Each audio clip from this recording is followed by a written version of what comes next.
Hello, I want to speak to you today about an organisation which I think I was given the enormous opportunity and excuse to speak for last year. It's called Chickens for Shabbos. It's an organisation based in Israel. It's completely profit free. Everything is done by volunteers who do it l'shem shamayim.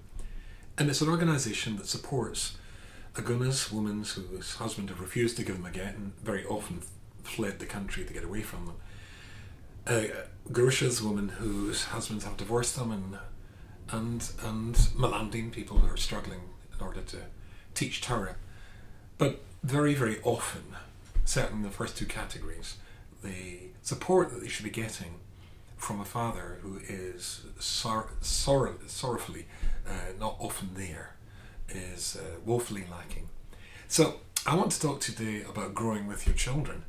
However, I'd like it to be as close for me saying this share, for you listening and hearing this share, in the support that hopefully we're able to offer chickensforshabbos.com, and you can check them out, chickensforshabbos.com, and the skills that we're able to offer those children who don't have the support that they might have been able to expect from both parents.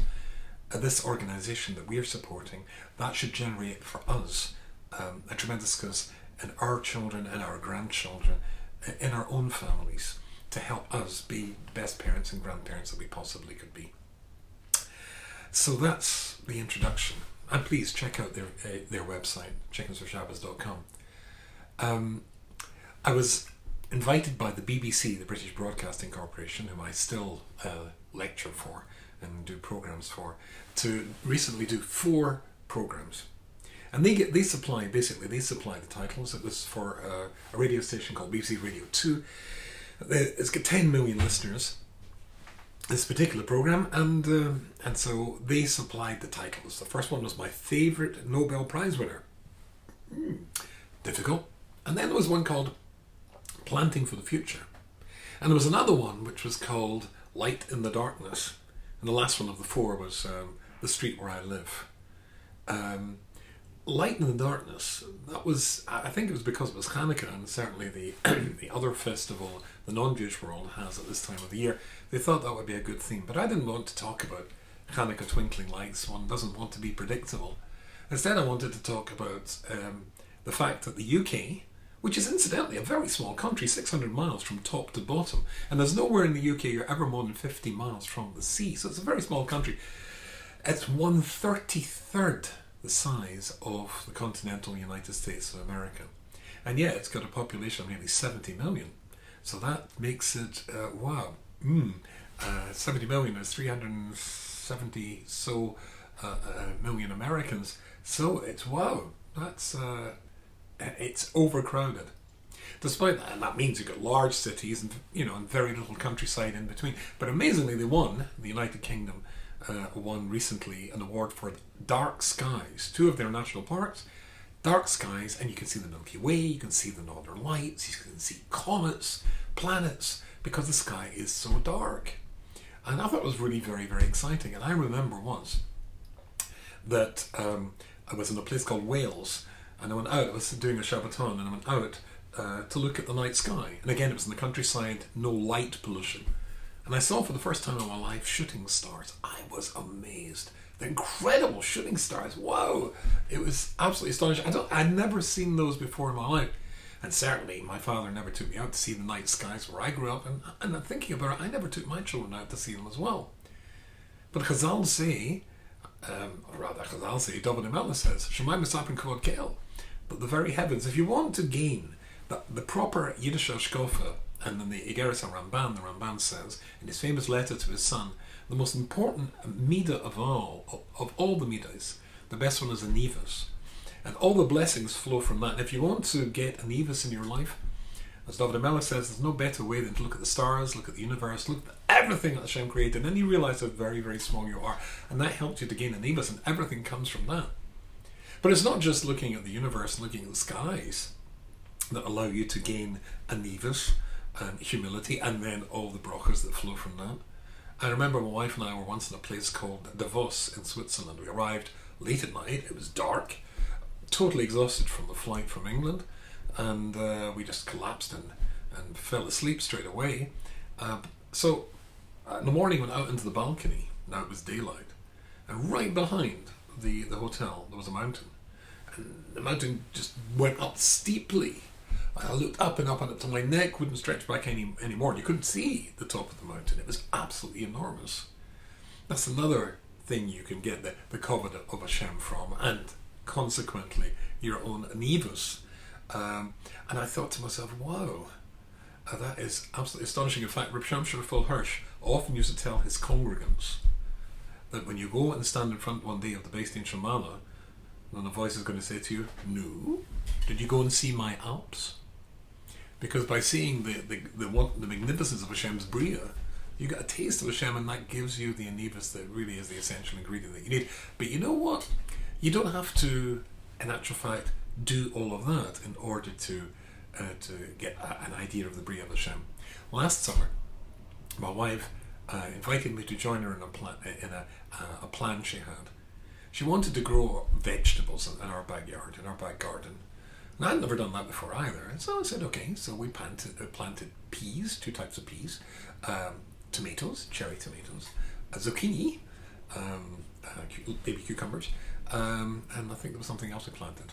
Anyway, I'd never done that either. And it's quite astonishing. I'm not much of a vegetable man. I don't like eating vegetables too much, but this was different. When they started to pop above the surface and then grow and make little tendrils for the peas and hang on to all the wires we put across and then produce food, it was another wow. And I thought to myself, wow, that's something else I didn't do with my kids. I wish my father had done that with me. I wish I'd done it with my kids, because everything that we're learning in Mishnayos about Meiser, Meiser Risen, and Meiser Sheni, and Orla, and Shemitah, it would all have come to life if they had actually seen it. You can see the kavod of Hashem's Bria and the kavod of Hashem, and therefore Anivus, that wonderful starting point in your backyard. It's an astonishing thing. And you know what? It says in Pirkei Avos, in the 4th Perek, in the 25th Mishnah, it says there that what's it like if you've got the schus to teach children Torah when they're very young, when you can show them stars in the sky and maybe climb a mountain with them. Maybe you should leave that to the parents, not so much the grandparents, and show them things growing in the garden. When should you do that? When they're young. When they're young. You know, and that's one of the things I was aware of when I was growing these plants, I was planting and growing this fruit with my wife, and I was regretting not letting my children see things grow, to get an appreciation of time and maturity. But it would also probably have given me a sense of them growing, and maybe made me more aware that they grow very, very quickly, and suddenly they become ripe and ready for plucking and ready to go off and make their own way, surprisingly and shockingly quickly. And the time to get them, the time to mold them, to grow them, is when they're young. It says, as I said before, in Avos 4:25, Elisha ben Avua famously said, what's it like teaching Torah to somebody that's young? It's like writing on a clean piece of paper. A piece of paper that's never been touched. What happens if you're learning Torah when you're older? Nah, it's not so straightforward. And it's like a piece of paper that's been erased from previous writing and somebody's written on top of it. It's smudged. It's not nearly as clear. It's not nearly as good. The beauty, the fabulousness of bringing up children is when they're young. That's when you really want to get it. And of course, Chickens for Shabbos deals with, as I said before, helping mothers who are left basically doing a single-handed job with that essential other half of the equation, the father too often absent. Unfortunately, I missed out all these, showing these things to my kid, or my father showing them to me, simply because we never thought how important it was. But the more fundamental things, the more basic things, these children are being denied when there's not a father there, or not a father there the way that ideally the father should be there, which makes this whole mitzvah an enormous mitzvah to be involved in, as we are, of course. But it's interesting that it's when they're young. You know, Chazaq famously say in the Gemara that children are a taste of Olam Haba. Children are a taste of heaven. I mean, after all, when they're born, they're the most exciting things that have ever come into any of our lives. And you hold them in your arms, and you just feel, wow, this is astonishing. I remember when my first son was born, I cried my eyes out. After 4 sons, my first daughter was born, held her in my arms, cried my eyes out. It's overwhelming. And what does it mean that they're a taste of heaven? Well, it's so obvious. This holding this fragile little person who needs you so much to guide them and show them stars, shooting stars in the sky, and comets, and plants growing in mountains, and all the wonderful things that Hashem has created, which creates them to be the onav that they need to be in order to be a successful Jew. But there's another Gemara that talks about Sar Gidel Bonim, the pain of raising children. Pain of raising children? I thought we said it was a beautiful thing. It was a taste of heaven. You hold them in your arms.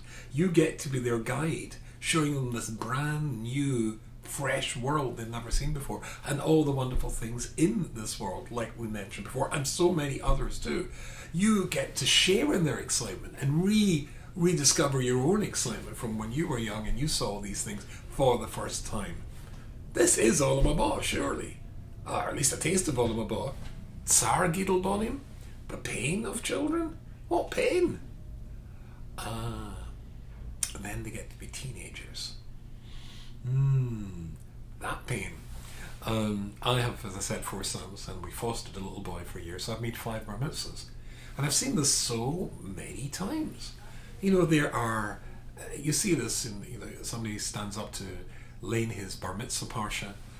He is, or has been practicing this for months. You've paid for this, you've encouraged him, you've worked with him, with his drosha or his laning. He stands there nervously, perhaps with his father beside him, and then he starts to lean. At the end of his laning, when he's achieved it and done well, then he looks at you and you look at him, he looks at his family, because all the family is there to see this little child. That's the one that you sent the pictures to when he was born, through all the stages of his life, of, when he was in your arms, and then when he was sitting in his high chair about to eat his first solid food. Oh, that was a great picture. Usually a mashed up banana, most of which he smeared into his hair, but you're dancing with your wife around the kitchen. Wow, the excitement. He ate something solid. And then his first steps, and all those wonderful pictures. Wow. And everybody that you sent them to is there in the show when it's his bar mitzvah. And guess what? He's so proud to be part of you and your family, and you're so proud to be part of him. And yet, 6 months later, only 6 months later, I've seen this. That same little boy with a little voice. Have you ever been to a non-religious bar mitzvah? The little boy stands up and he's got his speech in his hand, and he says, wearing the suit which often is too big for him and the tie that doesn't quite fit, and he starts his speech by saying, "Today I am a man." And everybody bursts out laughing, because this little falsetto voice, this high-pitched voice, is hardly a man's voice. But 6 months later, that same little boy from the bar mitzvah scene I just painted for you a few moments ago comes in and says, "Dad, can I borrow your beard trimmer, Dad?" And he's like, "Where'd he go? Where'd my son go?" That 6 months before, he was so proud to belong to the family. You were so proud of him. 6 months later, he looks upon you as a fossil. And you look upon him as a fully fledged, paid up member of the mafia. He thinks you are totally irrelevant. You can't understand him anymore. The simplest request is met by shoulder shrugging and eyeball raising. "Honey, could you bring your dirty laundry down to the washing machine?" Oh, that's Sar Gidel Bonim. At that stage, it's much more difficult. At that stage, it takes everything you've got, everything you know, to be able to guide that little child when perhaps they're no longer listening to you. So that the ideal time to catch them is when they're growing up. And when you think back of all the times that you were a good parent, and you were not such a good parent, remember, it's important to bear in mind that Kibbud Av V'Em is in a specific and particular place on the Luchos. You've got, of course, in the 10 Commandments, you've got 5, which are the first 5 about your relationship with Hashem, and then the next 5 is your relationship with other people. So no adultery, no murder, etc. But the first 5, I'm the Lord your God. But number 5 is Kibbud Av V'Em. But mums and dads are parents. what's this kibbud avim? That's on the wrong side. It should be on the side with people. But it's on the side with Hashem because it's to remind you that, guess what? The person who chose those parents for you and that child for you was Hashem. It's over on Hashem's side. Kibbud avim is over on Hashem's side because you have to know that the parents that you got are the perfect parents for you. That doesn't mean to say they're perfect parents. I certainly wasn't. If you were to ask any of my children, did I and my late wife Hashem do a good job in bringing them up, and they were to reply to you in the negative and say no, I would have to accept their verdict. After all, they were my victims. But if you were to ask those same children, did your mother and father try to do a good job in bringing you up, and the answer no to that, then I certainly can't accept that. I know we tried, but inevitably you make mistakes. Because parenting is a very, very difficult business. And often we get it wrong. I remember very clearly when once I got a letter from my bank manager. My bank manager was always sending me letters explaining I was overdrawn yet again, and if I didn't get my balance back into the black very quickly, then I would be in serious trouble. And I hadn't a clue where to get this money. At this moment, or at that moment, when I was looking at all my papers and pulling my hair out, in came one of my sons. And he had in his hand a little toy airplane, and the wing had broken off. And he was really, really upset. And he brought this to me, but this was serious stuff. And I lost my temper, and I said, "What are you doing here? Can you see I'm busy? Go away!" And out he went. And of course, as soon as he closed the door, I felt very guilty. And I could almost hear his little mind thinking, "He's a hopeless father, that one. Huh, my friend. Oh, my friend Shawley. He's got a nice dad. Shawley's dad would have helped him repair the plane." And I felt even more guilty. And then I recalled almost exactly the same circumstance. When I was a little boy, and my father, I had a teddy bear. He was called Ted. No points for originality there. And Ted's had an arm which pivoted, two arms that pivoted, and one of his arms had come off. Now that's serious. An amputation. And so I came rushing into my father, and again he shouted at me to get out. And I remember thinking the exact same thing. He is a hopeless father, and my friends' fathers would have helped. But maybe he was looking at a letter from his bank manager about an overdraft he couldn't or didn't know what to do anything about, how to do anything about it. Maybe in fact his bank manager was the father of my bank manager, because that sort of evilness runs in families. So parents inevitably make mistakes. But as long as the children know they're trying to be good parents, there's plenty of room to forgive the parents. And of course, we often consider our parents to have not done quite such a successful job until we ourselves become parents and realize that it's not as easy as we thought. So it's easy for them to understand. It's not so easy to understand when the father's not there, when the father has run and fled the country, refusing to give your mother a divorce, when she's struggling and she simply and honestly, genuinely can't put food on the table for Shabbos and needs an organisation like Chickens for Shabbos to step in and provide tutors. Incidentally, they've got private tutors tutoring 222 kids who, again, a father should be there, ideally performing that role. And that there's a big vacuum that's not there.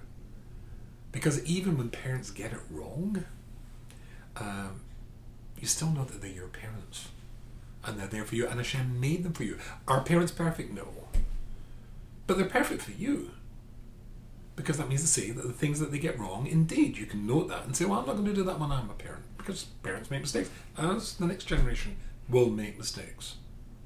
But what if the parent's simply not there? What if the parent has, for whatever reason, and of course one can't judge, but a parent has absented himself from the child's life? That's when other people have to step in. And when I told you before about children who are teenagers, and how everything was perfect before, and then suddenly when they're teenagers and everything goes to pieces, well, that's the point where you need to turn to somebody else for help, because sometimes the worst possible person in the world to help you with your child is you. Because you don't see them objectively, you don't see them clearly, you need somebody to be able to stand back. Grandparents are very good for that. They love them, like you do, but they're able to be a little bit more objective and gives them, the kids, the sort of unconditional love that perhaps sometimes they need, particularly when they're teenagers. But when it's difficult, you need somebody else to step in. That's in a normal family situation. Well, it's so more the case when the father's not there, that you need somebody to step in, and of course that's what Chickens for Shabbos does. So, we need help. As I said to you at the beginning, I think we all need to have chusim in our own life, in our own children, in our own grandchildren, our relationship with our children, our relationship with our grandchildren, and hopefully their relationships with us. And the more chusim we can have, the more successful that's going to be. I honestly can't think of any better way than to get chusim for our interactions with our children and families than to help somebody who has not got the abilities that we have. It's like Chazaq famously say, if you need something, if you're, God forbid, sick, and you daven for somebody else who's sick first, that opens the gates of rachamim to you to be cured, as you are praying first for them to be cured. We all need the gates of rachamim opened when we take on the enormous task of being a parent. And what better way to do that than to help, to daven, to contribute to people whose lack of family structure or the collapse of a family structure has left them literally struggling to put food on the table. So I would invite you to please go to chickensforshabbos.com, have a look at the work that they do. If you've got any spare pennies and dollars and $20 and $100 floating about, wouldn't that be a really great place to send it? So join me in supporting Chickens for Shabbos. It should generate bracha, hatzlocha and nachas for you, for your children, and for your grandchildren, and for your great-grandchildren. And we should all see a bracha emerging in Klal Yisrael from the work that they do and the work that we've supported that they do. Thank you.